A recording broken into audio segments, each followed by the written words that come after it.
விறுவிறுப்பான அரசியல் நிகழ்வுகளை பற்றிய ஆய்வுகள், நியாயங்களின் நிறம் மாறாத கூர்மையான விமர்சனங்கள், தீமைகளை சுட்டெரிக்கவும் நல்ல அரசியலை வளர்த்தெடுக்கவும் அறிவார்ந்த விவாதங்கள், இளைய தலைமுறையிடம் விழிப்புணர்வை ஊட்டும் விரிவான வரலாற்று விளக்கங்கள், கலை, இலக்கியம், ஆன்மீகம், பண்பாடுகளை படம் பிடித்து காட்டும் கருத்தோவியங்கள் வாரந்தோறும் உங்கள் தமிழருவி தர்பாரில் அணிவகுக்கும். இந்த இந்துக்களில் ஒரு 18-20% தாழ்த்தப்பட்டவர்கள். இவர்களை பிரித்தால் உள்ளே இருக்கிற இந்துவையும் இஸ்லாமியனையும் பிரித்து ஆகிவிட்டது. இப்பொழுது இந்துவையும் அந்த இந்துக்குள்ளே இருக்கக்கூடிய தாழ்த்தப்பட்டவனையும் பிரித்தால் மேலும் சமுதாயம் பலவீனப்படும் என்று கருதுகிறான். அது முதலை கண்ணீர். அதனால் தாழ்த்தப்பட்டவர்களுக்கு தனி தொகுதி ஒதுக்கினான். தாழ்த்தப்பட்டவர்களுக்கு என்று தனி தொகுதி, தாழ்த்தப்பட்டவர்கள் மட்டுமே வாக்களிப்பது. அப்படியானால் இந்துக்களுக்குள்ளே அது ஒரு தனி ஒரு பிரிவை உருவாக்கினான்.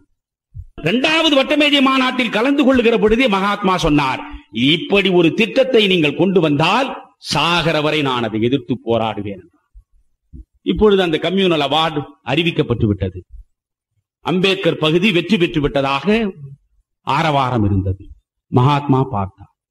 உடனே அவருக்கு இருந்த ஒரே ஆயுதம் என்ன? உண்ணாவிரதம் தானே. உண்ணாவிரதத்தை அறிவித்தார். உண்ணாவிரதம் அறிவித்தவன் மகாத்மா காந்தி. உண்ணாவிரதம் இருந்தால் என்ன? 1 கோடி மக்கள் நேசிக்கக்கூடிய ஒரு மனிதன், அந்த மனிதன் உண்ணாவிரதம் இருந்து செத்து போனால் இந்த 1 கோடி மக்களும் திரண்டால் வன்முறை வெடிக்கும், நாடு தீப்பற்றி எரியும் என்ற அச்சம் வெள்ளைக்காரனுக்கு இருந்தது. அதனால் அவன் பணிந்தான். நீங்களும் நானும் உண்ணாவிரதம் இருந்தால் எவனும் பணிய மாட்டான். உண்ணாவிரதத்தை தொடங்கினார். 6 நாள் ஆனது. நாடு முழுவதும் தீப்பற்றி எரிந்தது. உண்ணாவிரதத்தை கைவிட வேண்டும் என்று மகாத்மாவுக்கு தந்திகள் பறந்தன. அம்பேத்கருக்கு நீங்கள் மகாத்மா காந்தி சொல்லுகிறபடி நடக்க வேண்டும், இந்த தனி தொகுதி உரிமையை நீங்கள் விட்டுக் கொடுக்க வேண்டும் என்று ஏராளமான தந்தி பறந்தது. காலம் காலமாக விழுந்து கிடந்த நமக்கு இப்பொழுது தானடா வரம் போல் இந்த வாய்ப்பு வந்து சேர்ந்திருக்கிறது. காந்தி என்ற மனிதன் செத்து போனாலும் சரி, அம்பேத்கர் அவர்களே இந்த உரிமையை நீங்கள் விட்டுக் கொடுக்க கூடாது என்று அதற்கும் தந்திகள் பறந்தன. அம்பேத்கரே சொல்கிறார், உலகத்தில் எந்த தலைவனுக்கும் இல்லாத ஒரு தர்ம சங்கடம் எனக்கு இருந்தது. காலம் காலமாக நசுக்கப்பட்ட இனம், அந்த இனத்தினுடைய வேதனையை, வலியை, ரணத்தை முழுமையாக அனுபவித்தவன் நான். என் இனம் அதிலே இருந்து விடுபட வேண்டும் என்று போராடினேன். அந்த போராட்டத்தின் முடிவில் ஒரு பெரிய உரிமை கிடைத்திருக்கிறது. அந்த உரிமையை காப்பாற்றிக் கொள்வதா ஒரு பக்கம், கடவுளுக்கு நிகராக கண்மூடித்தனமான பக்தியோடு, இப்படியே அம்பேத்கர் சொல்கிறார், கடவுளுக்கு நிகராக கண்மூடித்தனமான பக்தியோடு இந்த நாட்டிலே இருக்கிற 1 கோடி மக்கள் காந்தியை ஏற்றி போற்றுகிறார்கள். அப்படி கடவுளாய் 1 கோடி மக்களால் கருதப்படுகிற காந்தியை சாக விடுவதா என்பது இன்னொரு பக்கம்.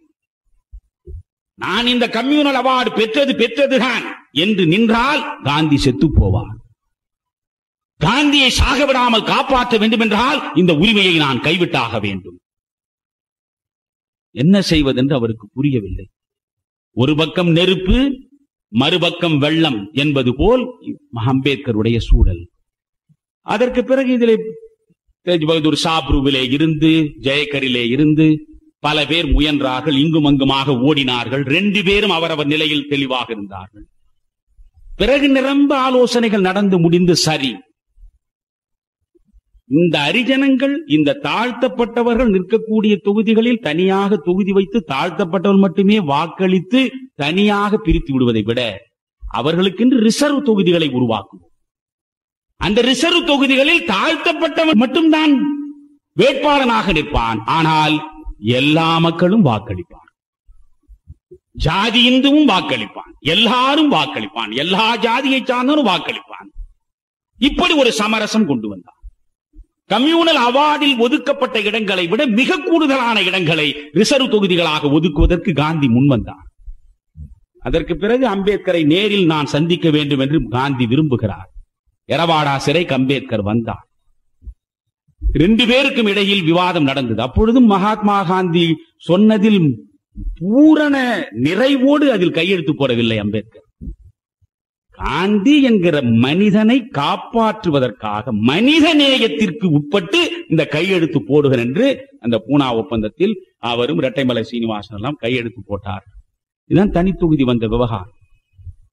நண்பர்களே, இன்று வரை அதேதான் இந்த ரிசர்வ்டு கான்ஸ்டிட்யூன்சி என்று வைத்திருக்கிறோம். நாம் தாழ்த்தப்பட்டது. காந்தி என்ன சொன்னார்? தாழ்த்தப்பட்டவன் காலகாலமும் தாழ்த்தப்பட்டவன் என்ற முத்திரையோடே இருக்க வேண்டுமா? அவனுக்கென்று தனி தொகுதி. அவன் தாழ்த்தப்பட்டவன். தாழ்த்தப்பட்டவன் மட்டும்தான் வாக்களிப்பான்.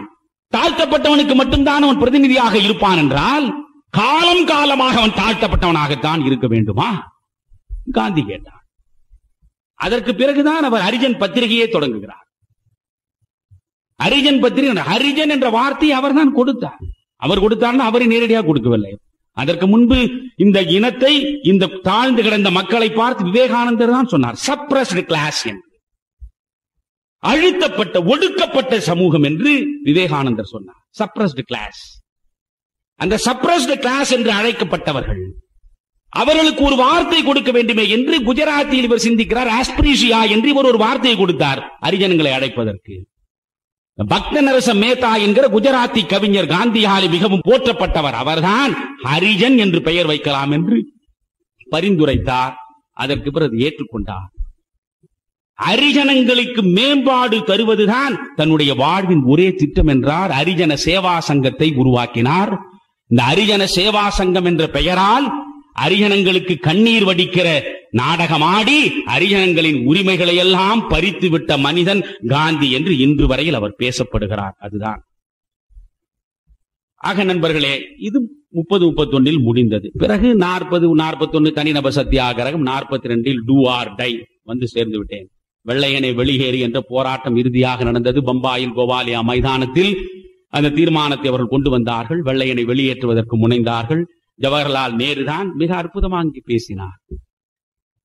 இந்த வெள்ளையனை நாம் வெளியேற்றியாக வேண்டும். அதற்கு நாம் என்ன செய்ய வேண்டும்? ஸ்ட்ரகிள், ஸ்ட்ரகிள், இட்டர்னல் ஸ்ட்ரகிள் என்று சொன்னார். இட்டர்னல் ஸ்ட்ரகிள், முடிவற்ற போராட்டம். வெள்ளையனை வெளியேற்றுவதற்கு நாட்டில் முடிவற்ற போராட்டத்தில் ஈடுபட வேண்டும் என்று சொன்னார். அங்கேதான் டூ ஆர் டை, செய் அல்லது செத்து மடி என்று மகாத்மா சொன்னார். போராட்டம் நடந்தது. நீள நான் பேச விரும்பவில்லை. நாடு விடுதலை பெற்றது.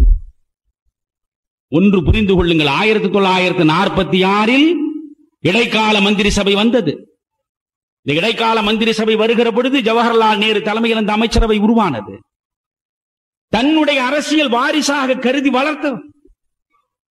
இந்த தேசம் விடுதலையை நோக்கி சென்று கொண்டிருக்கிறது. அதற்கான முகாந்திரமாக இப்பொழுது இந்தியர்களே ஆள்கிற ஒரு அரசு, இடைக்கால அரசு வந்திருக்கிறது. நேரு பதவி பிரமாணம் எடுக்கிறார். அந்த நேரத்தில் பக்கத்திலே இல்லை காந்தி. எங்கே இருந்தார்? அதே டெல்லியில் தான் இருந்தார். இந்த டெல்லியில் ஹரிஜனங்களுடைய காலணிகளை உட்கார்ந்து கொண்டிருந்தார். அவர் போகவில்லை. 47 ஆகஸ்ட் 15 நாடு விடுதலை பெற்றது. விடுதலை பெறுவதற்கு முன்னால் இந்த தேசத்தின் தனிப்பெரும் தலைவனாக இருக்கிற மகாத்மாவே வாசல் தேடி சென்று ஜின்னாவிடம் பேசிய போதுதான் ஜின்னாவுக்கு தேசிய அங்கீகாரம் கிடைத்தது.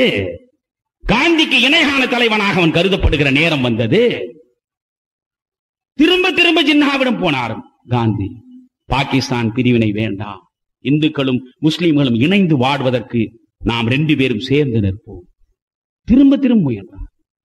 பிறகுதான் ஒரு முறை மனம் நொந்து சொன்னார், ஜின்னா ஒரு ஜீனியஸ் தான், பட் இஸ் ஈவில் ஜீனியஸ் என்றார். Evil genius. சில பேர் பெர்வர்டட் ஜீனியஸ் ஆக இருப்பார். அதுபோல்தான் ஜின்னா. ஆனால் நண்பர்களே, முயன்று பார்த்தார், முடியவில்லை. பிறகு என்ன செய்தார் ஜின்னா? டைரக்ட் ஆக்ஷன் டே என்று அறிவித்தார். டைரக்ட் ஆக்ஷன் டே 1946 ஆகஸ்ட் மாதம் 16 நாள் டைரக்ட் ஆக்ஷன். இந்தியாவிலே இருக்கிற முஸ்லிம்கள் நேரடி நடவடிக்கையில் ஈடுபட வேண்டும் என்றார். என்ன நேரடி நடவடிக்கை? வன்முறை. வன்முறை என்ற ஆயுதத்தை கடைசி வரை எடுக்கக்கூடாது என்று கருதுகிற தலைமை ஒரு பக்கம், வன்முறையை வளர்த்தெடுப்பதற்காகவே திட்டமிட்ட தலைமை இன்னொரு பக்கம். அந்த தலைமை பிறந்த இடமும் குஜராத் தான். இந்த தலைமை பிறந்த இடமும் குஜராத் தான். 2 பேரும் குஜராத்திலே பிறந்தவர்கள் தான். ஜின்னாவினுடைய பூர்வீகம் இஸ்லாமியர்களே கிடையாது. மகாத்மா காந்தியினுடைய மகன் இஸ்லாம் மதத்தை தழுவிக்கொண்டான். இஸ்லாம் மதத்தை தழுவிக்கொண்ட பொழுது அவரை போய் கேட்டார்கள், உங்களுடைய மகன் இஸ்லாமியனாக மாறிவிட்டான், இந்து தர்மத்தில் நம்பிக்கை உள்ள உங்கள் மகன் இஸ்லாமியனாகிவிட்டான், நீங்கள் என்ன நினைக்கிறீர்கள்? உடனே மகாத்மா சொன்னார், என்னுடைய மகன் இந்துவாக இருக்கிற பொழுது குடித்து குடித்து சீரழிந்தான். இஸ்லாம் மார்க்கம் மதுவுக்கு எதிரான மார்க்கம். அவன் இஸ்லாமியனாக ஆன பிறகாவது மதுவை தொடாமல் இருந்தால் நான் மகிழ்ச்சி அடைவேன் என்று சொன்னார் மகாத்மா. ஜின்னாவுக்கு ஒரே மகள் இருந்தாள். ஜின்னா தன்னுடைய இளமை காலத்தில் பார்சியை காதலித்து மணந்து கொண்டவர். இஸ்லாமியர்களுக்காக போராடிய தலைவன் ஜின்னாவுக்கு உருது தெரியாது. காங்கிரஸ் கட்சியினுடைய தலைவராக இருந்த அபுல் கலாம் ஆசாத் ஒரு உண்மையான முஸ்லிம், மார்க்க நெறிப்படி வாழ்ந்த முஸ்லிம். அவன் தேசிய முஸ்லிமாக இருந்தான். ஆனால் இந்த மார்க்கம் என்ன சொன்னதோ அது எதையும் கடைபிடிக்காத மனிதன் ஜின்னா. ஜின்னா 5 வேளை தவறாமல் தொழுதவரா என்றால் இல்லை. ஜின்னா குர்ஆன் ஓதியவரா என்றால் இல்லை. ஜின்னாவுக்கு உருது தெரியுமா என்றால் இல்லை. முழுக்க முழுக்க ஒரு மேனாட்டு வாழ்க்கை முறைதான் அவருக்கு. ஒரு ஐரோப்பிய வாழ்க்கை முறையில் ஈடுபட்டவர். அந்த ஜின்னா பார்சியை காதலித்து மணந்து கொண்டவன். தனக்கு மகள் பிறந்த ஒரே மகள், அவள் பார்சியை காதலித்தாள் என்பதற்காக அவளை தன்னோடு சேர்த்துக் கொள்ளவில்லை. பாகிஸ்தான் உருவாகிற பொழுது தன் மகளை அழைத்துக் கொண்டு போகவில்லையே, நினைந்து பார்க்க வேண்டும். ஆனால் அந்த ஜின்னாவின் அத்தனை குறைபாடுகளும் காந்திக்கு தெரிந்தது. ஓடோடி போனார், அவனை பெரிய மனிதனாக்கினார். அந்த மனிதனின் காலடியில் விழுவது போல் கெஞ்சி கெஞ்சி பேசினார். மை பிரதர் என்று தான் திரும்ப திரும்ப சொன்னார். ஆனால் டைரக்ட் ஆக்ஷன் என்று அறிவித்தார் ஜின்னா. அந்த நேரத்தில் வங்காளத்தில் முஸ்லிம் தலைமையில் ஆட்சி நடந்து கொண்டிருந்த மாகாண அரசு, அரசினுடைய முழு ஆதரவோடு அன்றைக்கு இந்து முஸ்லிம் வன்முறை வெடித்தது. கல்கத்தாவில் ஏராளமான மக்கள் படுகொலை செய்யப்பட்டார்கள், பெண்கள் கற்பழிக்கப்பட்டார்கள். கல்கத்தாவிலே நடந்த கலவரம் நவகாலிக்கு போனது. இன்றைக்கு இருக்கிற வங்கதேசத்தில் உள்ளது நவகாலி. அந்த நவகாலியில் பெரும்பான்மை இஸ்லாமியர்களுக்கு இடையே சிறுபான்மை இந்துக்கள் சிக்கிக் கொண்டார்கள். கும்பல் கும்பலாக கிராமம் கிராமமாக அழிக்கப்பட்டார்கள் இந்துக்கள். இதையெல்லாம் தான் கோட்சே சொல்லி வெறி வளர்த்தான். இதையெல்லாம் தான் இன்றைக்கும் அடிப்படை வகுப்புவாதிகள் சொல்லி வெறி வளர்த்துக் கொண்டிருக்கிறார்கள். இது இங்கே நிகழ்கிற போது பெரும்பான்மை இஸ்லாமியருக்கு இடையே சிறுபான்மை இந்துக்கள் சீரழிகிற செய்தி போய் சேர்ந்ததும் பெரும்பான்மை இந்துக்கள் சிறுபான்மை இஸ்லாமியர்களுக்கு எதிராக பீகாரிலே வன்முறையை உருவாக்கினார். இவன் இங்கே ஒரு இஸ்லாமிய பெண்ணை கற்பழித்தான், அவன் அங்கே ஒரு இந்து பெண்ணை கற்பழித்தான். இவன் இங்கே ஒரு இஸ்லாமியனை கத்தியால் குத்தினான், அவன் அங்கே ஒரு இந்துவை கத்தியால் குத்தினான். துடித்து போனார்கள். வாரதா ஆசிரமத்தில் இருந்து இந்த செய்தியை கேள்விப்பட்ட பிறகு டெல்லிக்கு பறந்தார். டெல்லிக்கு நிற்க முடியவில்லை, உட்கார முடியவில்லை. 125 ஆண்டு காலம் வாழ வேண்டும் என்று ஆசைப்பட்டவர் தான். 125 ஆண்டு காலம் நான் வாழ்வேன், என்னுடைய வாழ்க்கை முறையில், என்னுடைய உணவு முறையில் நான் 125 ஆண்டு வாழ்வேன் என்று சொன்னார். ஆனால் நண்பர்களே, இந்த செய்திகளை எல்லாம் கேட்கிற பொழுது இருண்டு கிடக்கிற இந்த இந்திய சூழலிலே இருந்து விடுபட்டு இறைவனின் வெளிச்சத்திற்கு நான் போய் சேர்ந்து விட்டால் போதும் என்று மனம் நொந்து சொன்னார். இங்கிருந்து கல்கத்தா பறந்தார். கல்கத்தாவிலே இருந்து நவகாலியில் பிரச்சனை, நவகாலிக்கு போகிறார். 2 மாத காலம் நவகாலியில் வெறிபிடித்த இஸ்லாமிய வன்முறையாளர்கள் கூட்டத்துக்கு இடையே காந்தி என்கிற தனி மனிதன் போய் நின்றான். காந்திக்கு பக்கத்தில் இருந்தவர்கள் யார்? பெரும் படை போகவில்லை. மொழிபெயர்ப்பாளராக, இன்டர்பிரட்டராக இருப்பதற்கு நிர்மல் குமார் போஸ் என்ற பேராசிரியர் போனார். ஸ்டெனோகிராபராக பரசுராம் என்பவர் போனார். அவர் தன் உயிரினும் மேலாக நேசித்த மனு போனார். அவருடைய பேத்தி. இந்த ஒரு மனுவோடும் ஒரு பேராசிரியரோடும் ஒரு ஸ்டெனோ உதவியாளரோடும் போகிறார். கிராமம் கிராமமாக போகிறார். நண்பர்களே, சின்ன சின்ன மூங்கில் பாலங்கள், என்னால் பேசுகிற போதே உணர்ச்சி வசப்படுகிறேன். சின்ன சின்ன மூங்கில் பாலங்கள். உடனே அறிவிக்கிறார், பீகாரில் இந்துக்கள் வன்முறையில் மிக மோசமாக இறங்கி விடுகிற செய்தி வந்தவுடன் மகாத்மா சொன்னார், பீகாரிலே இருக்கக்கூடிய இந்துக்கள் செய்வதை என் இதயம் ஏற்கவில்லை. பீகாரில் இருக்கிற பெரும்பான்மை இந்துக்கள் இஸ்லாமியர்களுக்கு எதிராக நடத்துகிற வன்முறையை நிறுத்துகிற வரையில் உயிரை தக்க வைத்துக் கொள்வதற்கு எவ்வளவு உணவு தேவையோ அதை மட்டும்தான் உண்பேன். உயிரை தக்க வைத்துக் கொள்வதற்கு எவ்வளவு குறைந்தபட்ச உணவு உண்டு அதைத்தான் உண்பேன் என்றார். நவகாளியில் கலவரத்தை அடக்குவதற்காக போகிற பொழுது செருப்பு அணியாமல் பேர்ஃபுட் வெறுங்காலிலேயே நடக்க தொடங்கினார். சின்னஞ்சிறிய மூங்கில் பாலங்களில் போகிறார், குறுகிய சந்துகளில் போகிறார். அவர் வரக்கூடாது என்பதற்காக இஸ்லாமியர்கள் மலத்தை கூடை கூடையாக அள்ளி வந்து அவர் வருகிற பாதையிலே கொண்டு வந்து குவித்தார்கள். மகாத்மா என்ன செய்தார்? காய்ந்து போன இலைகளை எல்லாம் தன் கையிலே எடுத்து குவிந்து கிடக்கிற மலத்தை எல்லாம் தன் கையாலேயே அப்புறப்படுத்திவிட்டு மேலும் போனார். இஸ்லாமியர்களை பார்த்து சொன்னார், இஸ்லாமியர்களை உங்களுக்கு எதிராக நான் வந்து நிற்கவில்லை. உங்கள் சகோதரர்களாகிய இந்துக்களை நீங்கள் நேசிக்க வேண்டும், இணங்கி வாழ வேண்டும் என்று சொல்வதற்காகத்தான் வந்திருக்கிறேன். உடனே அத்தனை இஸ்லாமியர்களும் குரல் கொடுத்தார்கள், கோஷம் கொடுத்தார்கள். முதலில் நீ பீகாருக்கு போ, பீகாரிலே இருக்கிற இந்துக்களை இஸ்லாமியருக்கு எதிராக நடவடிக்கையில் ஈடுபடாமல் இருக்க சொல், உன் வேலை அங்கே, இங்கே இல்லை என்றார். 2 மாத காலம் அங்கே இருந்துவிட்டு பிறகு பீகாருக்கு போனார். பீகாரில் அவரை தெய்வமாக பூசிக்கக்கூடிய இந்துக்கள், நவகாலியில் அவருக்கு என்ன அவமானங்கள் நிகழ்ந்தது அதற்கு மாறாக அத்தனை பேரும் வாழ்த்துளிகள், கோஷங்கள், கூக்குரல்கள் எல்லாம் நடந்தன. அவர்களை அமைதிப்படுத்தினார், வங்கத்தை அமைதிப்படுத்தினார், பீகாரை அமைதிப்படுத்தினார்.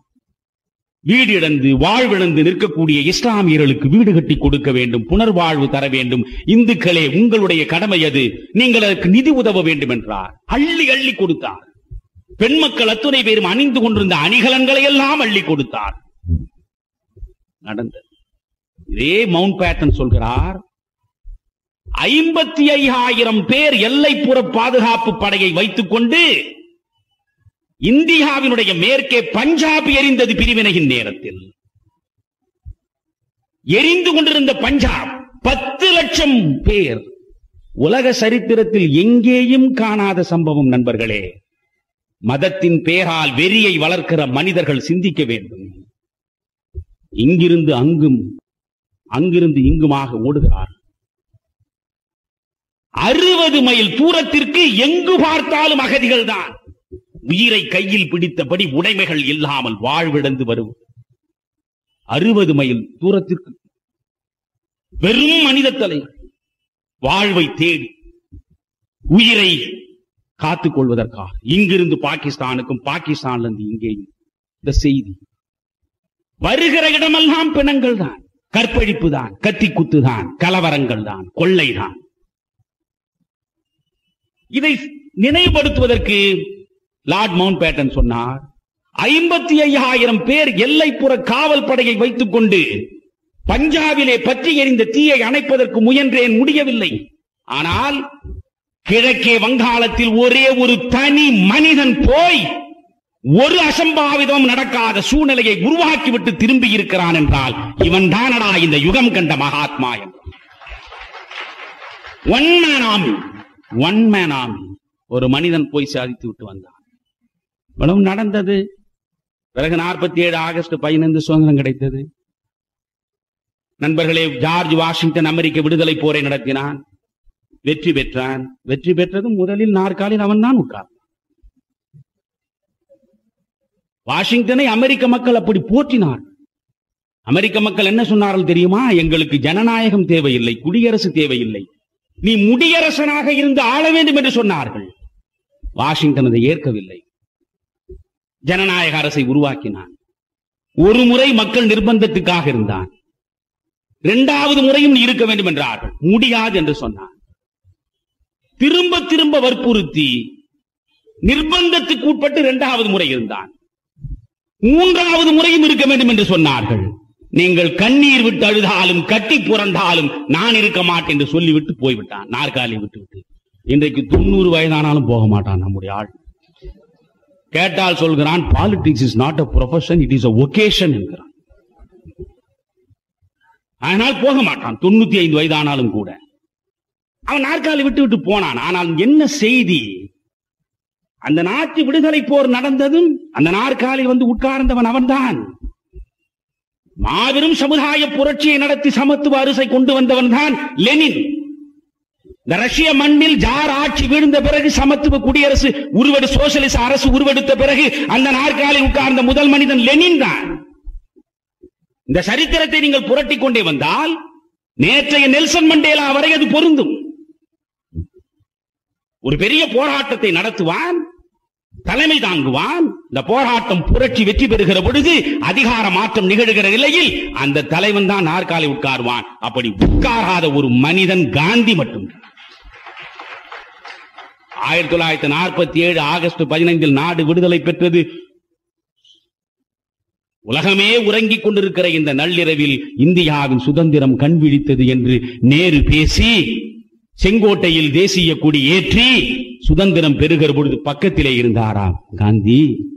கல்கத்தாவிலே இருந்தார். ஒரு இடிபாடுகளுக்கு இடையே இருந்த ஒரு முஸ்லிம் பெண்மணியின் வீட்டிலே இடிபாடுகளுக்கு இடையில் இருந்தது. அந்த இடத்தில் தகாதவர்கள் இருக்கக்கூடிய இடம் என்று சொன்னார். அந்த இடத்திலே போய் உட்கார்ந்து கொண்டார். இருதயம் முழுவதும் ரணமாகி அவருடைய பகவத்கீதை, அவருடைய பல்செட், அவருடைய கண்ணாடி முடங்கி படுத்து கிடக்கிறார். அவர் பக்கத்தில் 4 சீடர்கள் உட்கார்ந்து கொண்டிருக்கிறார். நாடு விடுதலை பெற்ற நேரம். சுதந்திர தின செய்தி கொடுக்க வேண்டும் என்று இந்திய அரசினுடைய பிரதிநிதிகள் திரும்ப திரும்ப மகாத்மாவிடம் முயன்றார்கள். 3 முறை முயன்றார்கள். சுதந்திர செய்தி கொடுக்கவில்லை மகாத்மா. மனதிலே வைத்துக் கொள்ளுங்கள். பிபிசி கேட்டது. லண்டன் பிபிசி, நீ நினைத்தபடி உன் நாட்டிற்கு விடுதலை பெற்றுக் கொடுத்திருக்கிறாயே, சுதந்திரம் வந்து சேர்ந்திருக்கிறதே, என்ன செய்தி கொடுக்கிறாய்? செய்தி இல்லை என்றார்.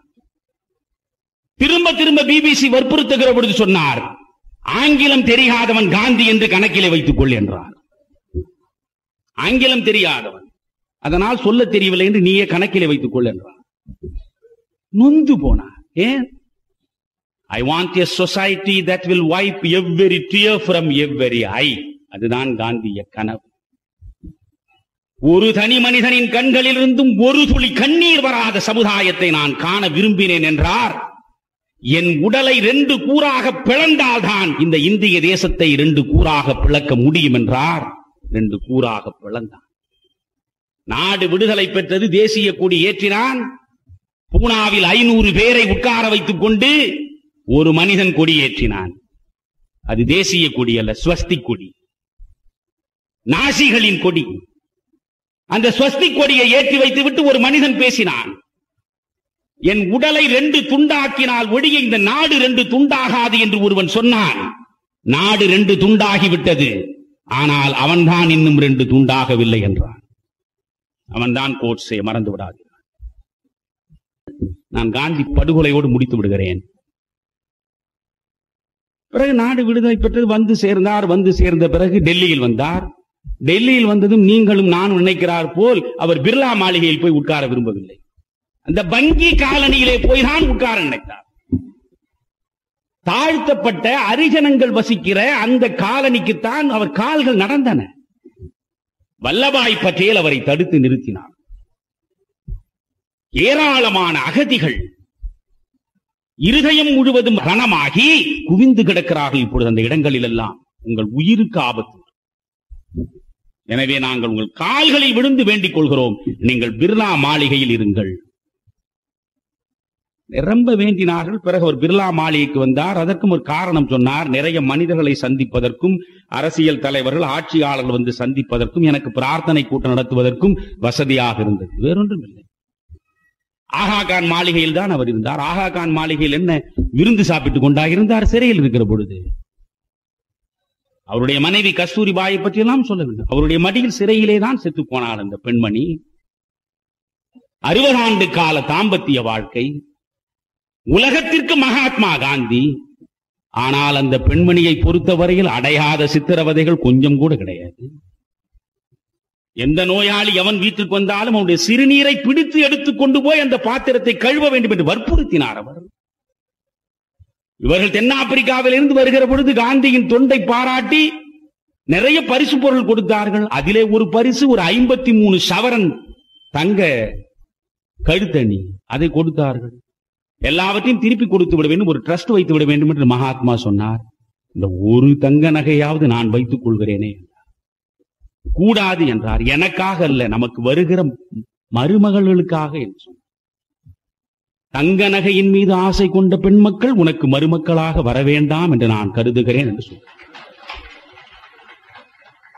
இப்படி ஒரு சின்ன ஆசையை கூட அந்த பெண்மணி நிறைவேற்றிக் கொள்ள முடியாமல் இவரோடு சேர்ந்து அவர் தவம் இருந்தார். அந்த பெண்மணி அந்த சிறையிலே அவர் இருக்கிற பொழுது உடன் சிறையில் இருந்தார்.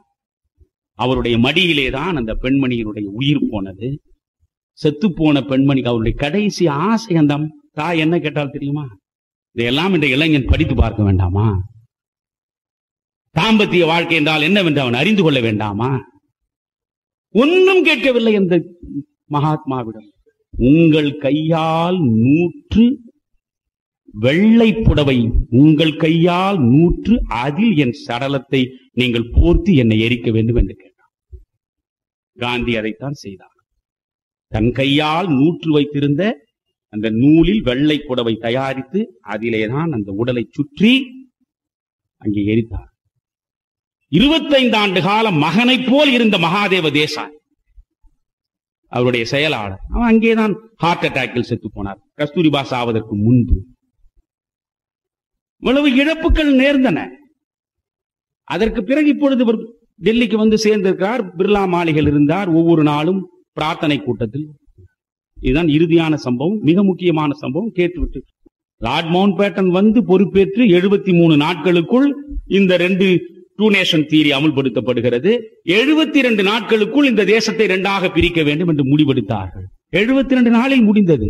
ராணுவம் 2ஆக பிரிக்கப்பட்டது, போலீஸ் துறை 2ஆக பிரிக்கப்பட்டது, சகலமும் 2ஆக பிரிக்கப்பட்டது, 2 எல்லைகள் உருவாக்கப்பட்டன, எல்லாம் நடந்தது. அப்பொழுது 375 கோடி ரூபாய் இந்தியாவின் ரிசர்வ் வங்கியில் இருந்தது சொத்து. இந்த 375 கோடி ரூபாயில் 300 கோடி இந்தியாவுக்கும் 75 கோடி பாகிஸ்தானுக்கும் என்று ஒப்பந்தம் போடப்பட்டது. 20 கோடி ரூபாய் முதலிலேயே கொடுக்கப்பட்டு விட்டது. 55 கோடி இன்னும் போய் சேரவில்லை. இதற்கிடையில் காஷ்மீர் யுத்தம் தொடங்கிவிட்டது. பாகிஸ்தான் படை நடத்தி கொண்டு காஷ்மீரை ஆக்கிரமிக்க முனைகிறது. அப்போ இந்த 55 கோடியை கொடு என்று அங்கிருந்து குரல் வருகிறது, ஜின்னாவிடம் இருந்து, லியாக்கத் அலி கானிடம் இருந்தெல்லாம். இது மகாத்மாவுக்கு தெரிகிறது. மகாத்மா வல்லபாய் பட்டேலை அழைத்தார். இந்த 55 கோடி கொடுத்து விட வேண்டியதானே என்றார். நாம் இப்பொழுது இந்த 55 கோடியை கொடுத்தால் இதை அவன் யுத்த தளவாடங்களை வாங்குவதற்குத்தான் பயன்படுத்துவான். யுத்த தளவாடங்களை வாங்கி நம்மீது பாகிஸ்தான் காஷ்மீருக்கு எதிராக படை நடத்தி கொண்டிருக்கிறான். இந்த நேரத்தில் அதை கொடுப்பது எப்படி சரியாக முடியும் என்றார். நேருவும் ஏற்றுக்கொள்ளவில்லை, பட்டேலும் ஏற்றுக்கொள்ளவில்லை, காங்கிரஸ் தலைவர், அமைச்சர் யாரும் ஏற்றுக்கொள்ளவில்லை. இந்த நடவடிக்கை சரியானது அல்ல என்று மகாத்மா மட்டும் நினைக்கவில்லை, லார்ட் மவுண்ட் பேட்டன் நினைத்தான். ஒப்பந்தம் போட்டிருக்கிறீர்கள், ஒப்பந்தத்தை மீறலாமா என்று. இந்த நாடு பாகிஸ்தான் இந்தியா என்று 2ஆக பிரிய வேண்டும் என்கிற பொழுது கடைசி வரை ஏற்றுக்கொள்ளாத ஒரே மனிதன் மகாத்மா தான். ஆனால் மகாத்மாவால் தான் இது பிரிந்தது என்று கோட்சே வாக்குமூலம் தருகிறான். கடைசி வரை ஒத்துக்கொள்ளவில்லை. இந்த நேருவும் இந்த சர்தார் பட்டேலும் கூட அந்த 2 பகுதியை பிரித்து கொடுத்து விட்டு மீதி இருக்கிற இந்தியாவை ஆளலாம் என்று முடிவெடுத்த பொழுது சொல்லியும் கேட்காத நிலையில் மனம் நொந்து சொன்னார் மகாத்மா, நான் பெரிதாக நம்பிய சர்தாரும் நேருவுமே என்னை கைவிட்டு விட்டார்களே. லூயி பிஷரிடம் அவர் சொல்கிறார், my India is not with me, my India is not with me, they call me a Mahatma, I tell you I am not treated by them even as a sweeper என்றார். they call me a Mahatma, Mahatma என்று சொல்கிறார், ஆனால் தோட்டியாக கூட என்னை நினைக்க அவர்கள் தயாராக இல்லை சொன்னார். அந்த மகாத்மா உண்ணாவிரதம் இருந்தது வெறும் இந்த பணத்தை கொடுப்பதற்காக என்று கோட்சே சொல்கிறார். அது அல்ல. உண்ணாவிரதம் தொடங்குகிற பொழுது இந்த கோரிக்கை அவர் வைக்கவில்லை. உண்ணாவிரதம் இருக்கிற போது ஒரு கோரிக்கைகளை வைத்தார். என்ன முதல் கோரிக்கை? இஸ்லாமியருடைய பண்டிகை வருகிறது, இஸ்லாமியர்கள் இந்த பண்டிகை சுதந்திரமாக மகிழ்ச்சியோடு நடத்துவதற்கு இந்துக்கள் துணை நிற்க வேண்டும். இரண்டாவது கோரிக்கை, இந்த பிரச்சனைகள் உருவெடுக்கிற பொழுது டெல்லியிலே இருக்கக்கூடிய பல மசூதிகளில் இந்துக்கள் உள்ளே நுழைந்து மசூதிகளை எல்லாம் இந்து கோயில்களாக மாற்றிவிட்டார்கள். அந்த இந்து கோவில்களாக மாற்றப்பட்ட மசூதிகளை எல்லாம் மீண்டும் மசூதிகளாக்கி அவரிடமே கொடுத்து விட வேண்டும். மூன்றாவது, ரயிலில் பயணம் செய்யக்கூடிய இஸ்லாமியர்கள் பாதுகாப்போடு பயணம் செய்வதற்கான உத்தரவாதத்தை தர வேண்டும். நான்காவது, டெல்லியில் சிறுபான்மை முஸ்லிம்கள் அதிகமாக குவிந்து வாழக்கூடிய பகுதிகளில் எல்லாம் அமைதி நிலவ வேண்டும். இப்படி பல கோரிக்கைகளை வைத்து அதில் ஒரு கோரிக்கையாக இந்த பணத்தை நீங்கள் திருப்பி கொடுக்க வேண்டும் என்றார். ஒரு நாள் ஆயிற்று, 2 நாள் ஆயிற்று, 3 நாள் ஆயிற்று.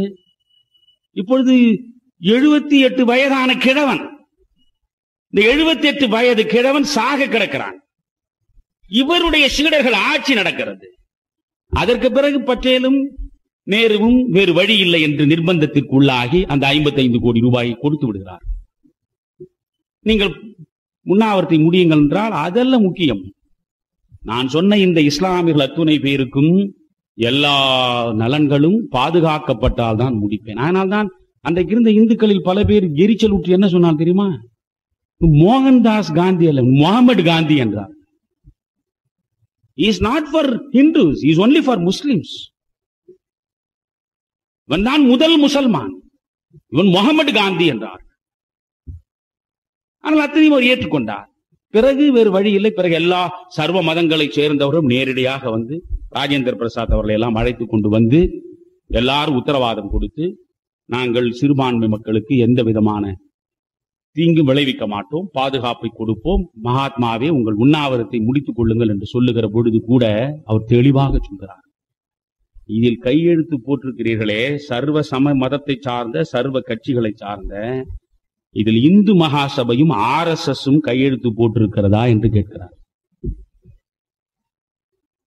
அதற்கு பிறகு இந்து மகாசபையும் RSSம் வந்து கையெழுத்து போட்டது. போட்டு முடித்துக் கொள்ளுங்கள் என்றார். அப்பொழுது சொல்கிறார், அரசியல்வாதிகளை நீங்கள் ஏமாற்றுவீர்கள், டெல்லியில் மட்டும்தான் இந்த ஒப்பந்தம் செல்லுபடியாகும் என்று நீங்கள் நாளைக்கு சொல்லிவிடக் கூடாது. இந்தியா முழுவதும் சிறுபான்மை மக்களுடைய உரிமைகளும் உணர்வுகளும் பாதுகாக்கப்படும் என்று நீங்கள் எனக்கு உத்தரவாதம் கொடுத்தால் முடிப்பேன் என்றார். உத்தரவாதம் கொடுத்தார்கள், முடித்தார்.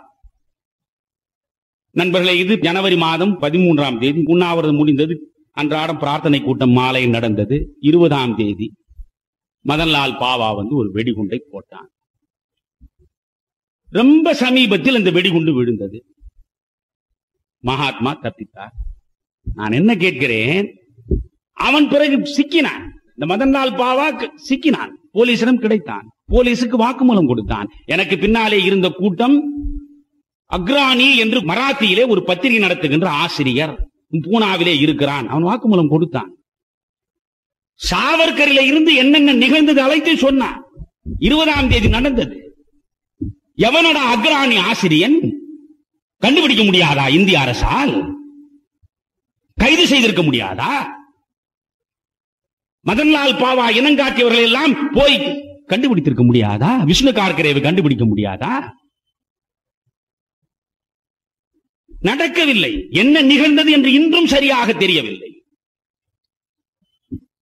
அதற்கு பிறகு 30ஆம் தேதி நண்பர்கள், இந்த வெடிகுண்டு போடப்பட்ட பிறகு தெளிவாக அவர் சொல்கிறார், தன்னுடைய மனுபெண்ணிடமே சொல்கிறார், லார்ட் மவுண்ட் பேட்டனுடைய மனைவியிடமே சொல்கிறார், நான் எப்படி சாவை விரும்புகிறேன் தெரியுமா? நோய்வாய்ப்பட்டு நான் செத்து போனால் என்னை மகாத்மா என்று யாரும் அழைக்க கூடாது. என் சொந்த சகோதரர்களாலேயே நேருக்கு நேராக துப்பாக்கியாலே நான் சுடப்பட்டு இறக்க வேண்டும். நான் இறக்கிற பொழுதும் மறக்காமல் என்னுடைய உதடுகள் ராமநாமத்தை உச்சரிக்க வேண்டும். அந்த சுடுகிற மனிதன் மீது பகையே இல்லாமல் என்னுடைய கடைசி பயணம் முடிய வேண்டும். அப்படி முடிந்தால்தான் நான் மகாத்மா என்றார். 29ஆம் தேதி இரவும் மனு காந்தியிடம் திரும்ப அதை நினைவுபடுத்துகிறார். நான் நோய்வாய்ப்பட்டு இறந்தால் நீ கூரையின் மேலே நின்று தெளிவாக உலகத்திற்கு சொல்லிவன் மகாத்மா இல்லை என்று. நான் இப்படித்தான் சாக விரும்புகிறேன். அவருக்கு புரிந்து விட்டது இது நடக்கும் என்று. இந்த காங்கிரஸ் மற்ற கட்சிகளைப் போல் இருக்கக்கூடாது.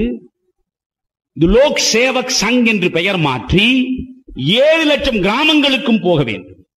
கிராம புனர் நிர்மாண திட்டங்களில் தங்களை ஈடுபடுத்திக் கொள்ள வேண்டும். யார் வேண்டுமானாலும் ஆண்டு போகட்டும் சொன்னார்.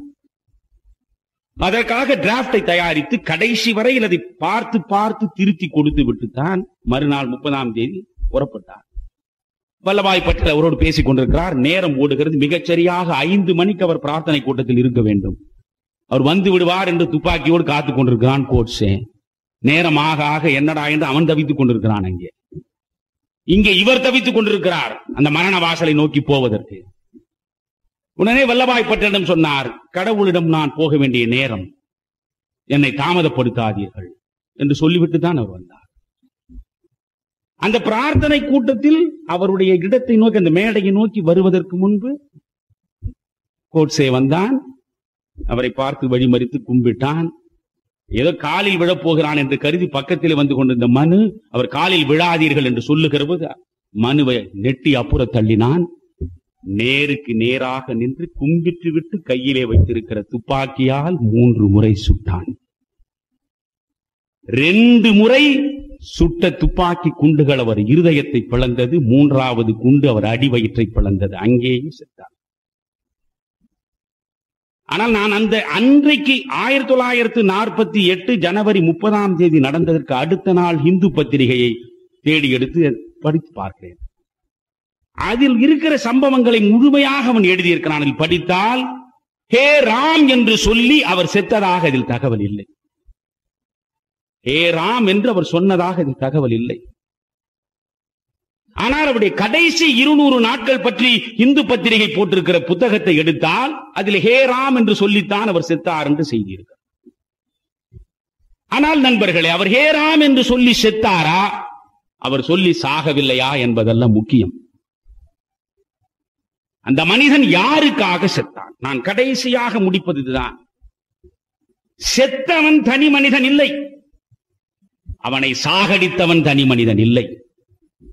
செத்தவன் மதங்களின் பேரால் வேதங்களை உருவாக்காமல், மதங்களின் பேரால் பிளவுகள் வாராமல், மனித சமூகம் அனைத்தும் ஒன்றாக ஒருமையாக வாழ வேண்டும் என்று கருதிய ஒரு கருத்தோட்டம்.